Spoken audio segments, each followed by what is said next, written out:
Hello, and thanks for watching Focus, a program that focuses on community, unity, and service. I'm Chris Giard, and happy holidays. The Friends of Wood Memorial Library and Museum seeks to enrich the lives of adults and children through literature, exhibits, and cultural and educational programs, with a special focus on the rich history of South Windsor and the Connecticut River Valley. My guest is Carolyn Venne, the Executive Director of the Friends of Wood Memorial Library and Museum. Carolyn, welcome to the show. Hello, thank you for having me. So let's start off by talking a little bit about the background and history of the wood, please. Well, we are located on beautiful historic Main Street in South Windsor. And for those who aren't familiar with that street, because it is a little preserved and protected, it runs parallel to the Connecticut River for several miles and is really an example of the colonial times in Connecticut history. The Wood Memorial Library and Museum was built in 1926 to be the town's library when Main Street was still the figurative center of town.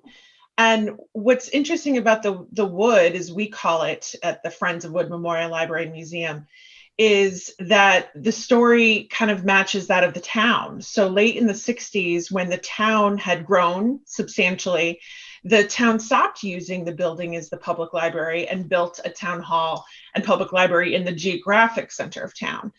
After several years of being idle, a nonprofit group came together to reopen the doors to permanently be a public library for the future. And next year will be 50 years old. We still offer a public library on a card catalog, among doing so many other things. So how long have you personally been involved over at the Wood and talked about some of the people that have been volunteers and in the lifeblood of the organization for as long as they've been around? Yeah, well, we were founded in 1971, and some of the original people who helped bring the organization to life, or family members of them, are still involved, which is amazing. I'm a transplant to Connecticut myself, but many years ago when I became a stay-at-home mom, my background was in nonprofit work before I had twins and gave up my job to stay home. I became involved as a volunteer, and I was on the board of directors. And this winter will mark my 4th year as executive director. Wow, congratulations. Thanks. I know the Wood has offered a lot of programs over the years. And speaking of twins, both my children have gone through and been able part of the story hours that were there. Yeah. And I know COVID has affected so many people and nonprofits. How have you guys had to adapt a lot of your programs and just the everyday utilization of the Wood? Well, I'm really proud of the work that not only my staff has done, but our board of directors and our volunteers and our patrons, because they've been along on this ride with us this year. So we have been closed to the public since March. Every single in-person program that was scheduled to take place was canceled.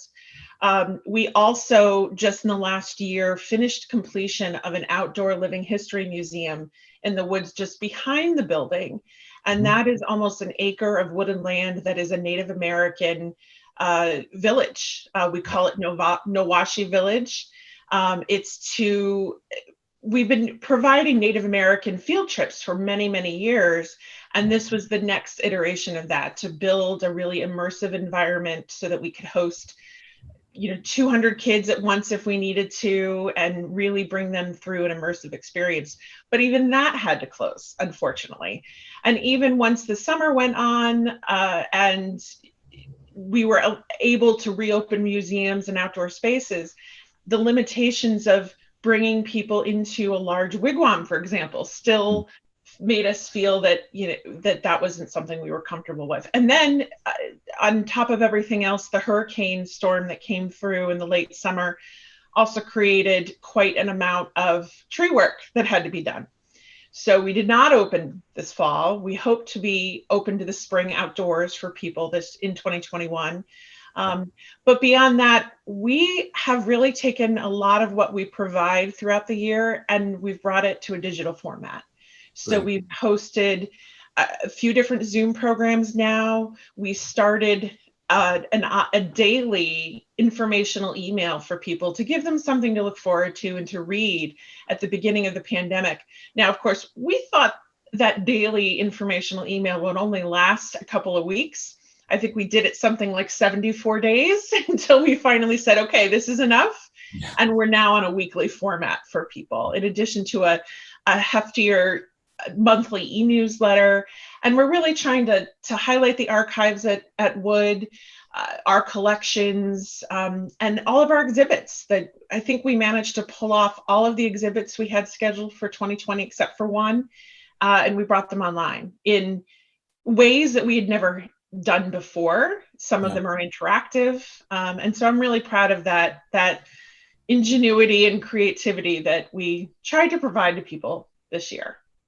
Yeah, the engagement that I know a lot of nonprofits have had to keep up with their patrons. You guys have come up with so many great ideas, and Thank you. I'm thankful for all the things people have come up with to keep the folks at home sane through this pandemic. Right. I know a lot of your patrons are looking forward to see what's going on and anticipate when they can step foot back into the building. And I know that's changing every day. So a lot of things have changed, and I assume fundraising must be very difficult right now too.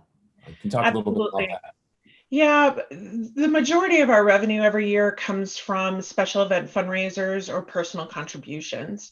Mm-hmm. So our golf tournament in the spring was postponed until September, and we had less than half the number of people that we usually do.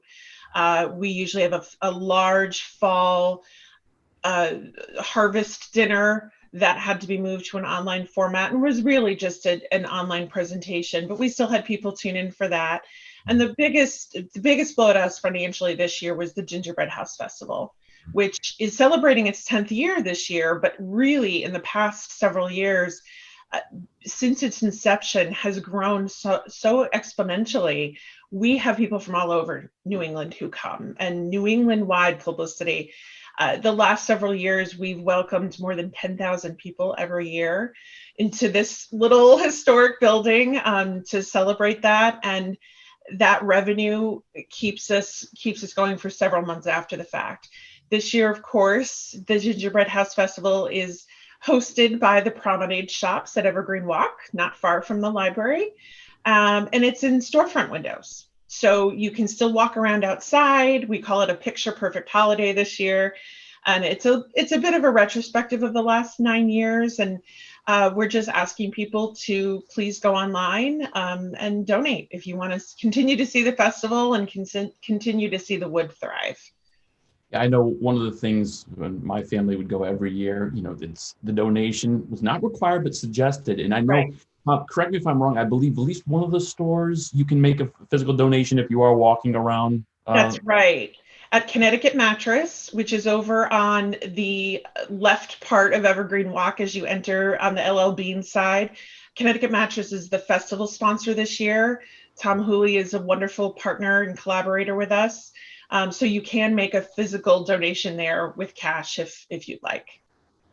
What has the feedback been so far? Have you gotten anything about, the change in venue and how people are excited even just to be able to go see the gingerbreads as opposed to just canceling the whole thing? Right. A lot of surprise and excitement, which has been really nice. People who didn't really hear earlier in the fall that it was still going to happen, or I think really didn't understand what we were talking about. And we've been getting wonderful comments with some donations or with the online scavenger hunt that it's completely different. It's a very different experience, but they're enjoying it. And the feedback we're getting from Evergreen Walk too is that there's a lot of new people obviously seeing it. And there's a little bit of an attraction going on there when you're doing your holiday shopping because they unfortunately had to cancel all of their holiday promotional plans. So it's a really nice collaboration in town, kind of the old and the new.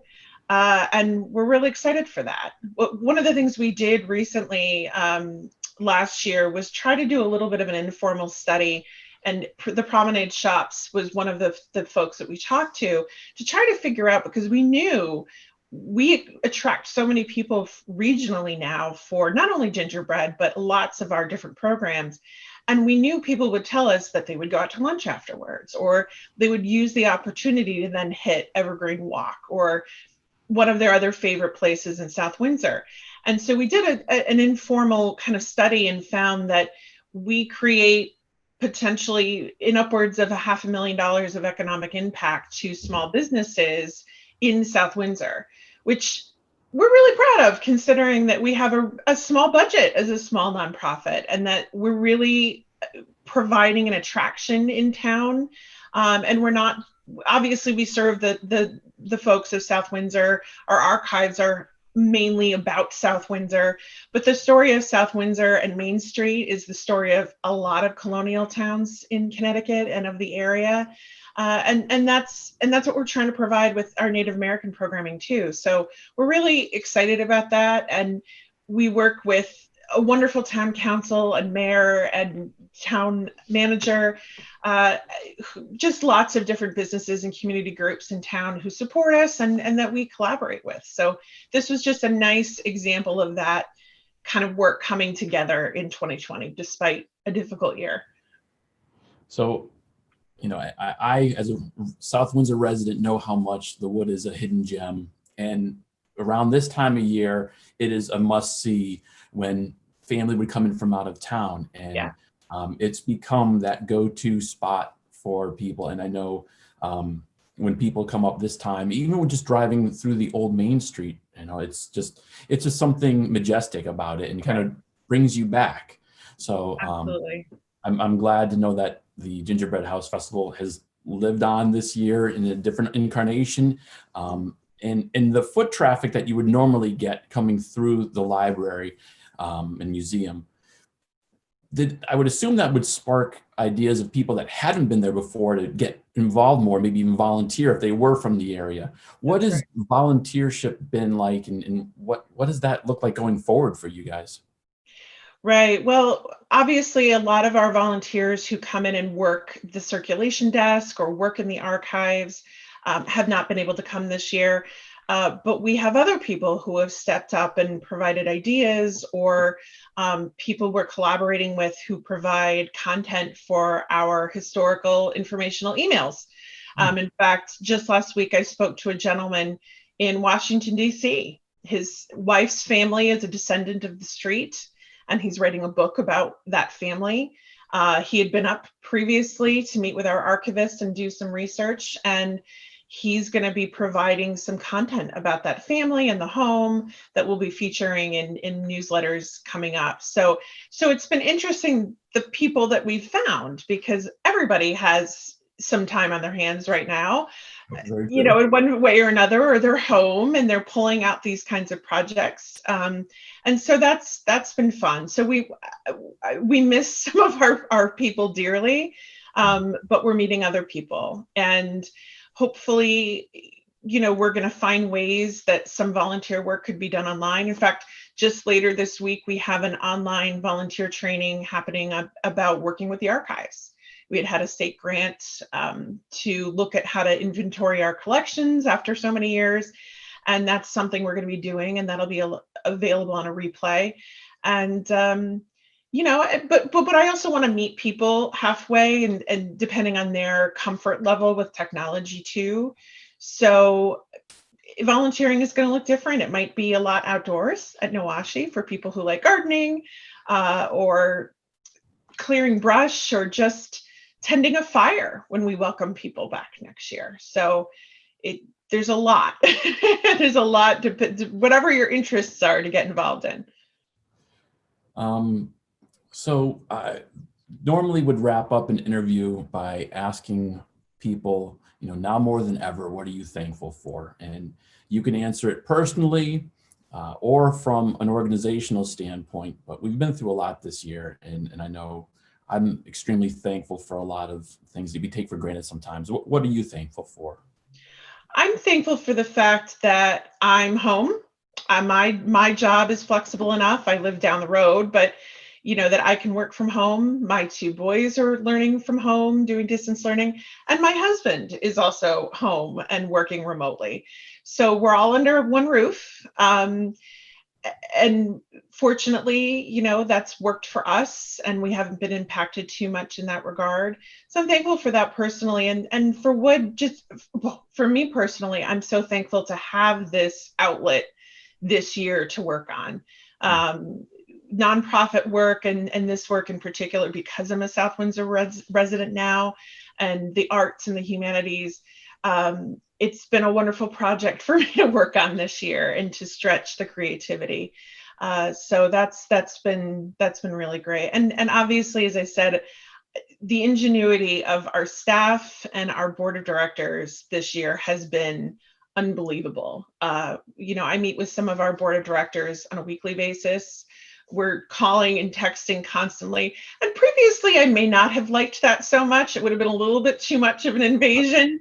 But it's just been wonderful this year, and that we're in it together, and we're in it together to do something to help the community. And so that's been really wonderful.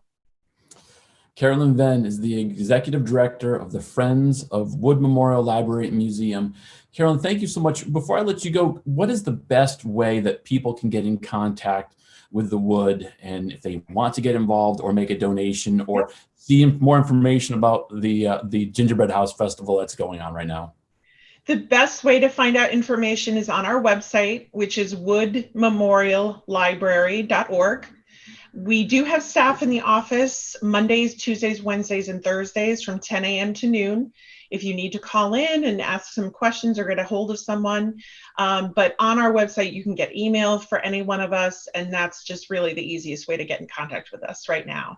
And I encourage you, if you go to our website, we have a wonderful exhibit section of everything we've done this year, some of the highlights of our daily and main musings from Maine emails, and everything you possibly need to know about gingerbread, including the scavenger hunt that you can do online. Great. Carolyn, thank you so much for being a guest and the work that the Wood Memorial Library and Museum does for our community and the people outside our community as well. Yeah. I wish you a successful new year and happy holidays to you and your family. You too. Thank you so much.